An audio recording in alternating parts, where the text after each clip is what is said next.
యవనస్తులారా వింటున్నారా?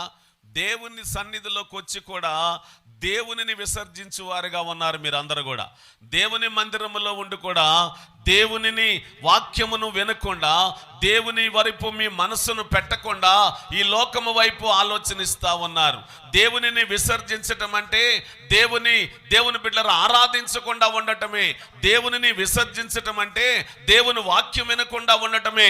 దేవునిని విసర్జించటం అంటే దేవుని ఆలోచనలు మీలో లేకుండా లోకములో ఉన్న ఆలోచనల వైపు మీ మనసు పెట్టడమే. దేవుని బిడ్డలరా, దేవుని మందిరములో ఉండి, దేవుని సన్నిధిలో ఉండి, దేవుని వాక్యాన్ని చదవకుండా సెల్ ఫోన్లు చూసుకోవటమే దేవునిని విసర్జించటం అంటే.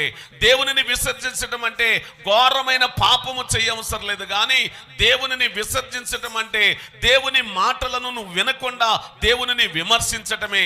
దేవునిని విసర్జించటం అంటే కృతజ్ఞత లేకుండా బ్రతకటమే.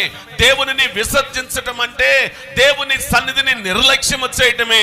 దేవునిని విసర్జించటం అంటే దేవునిని దూషించటమే.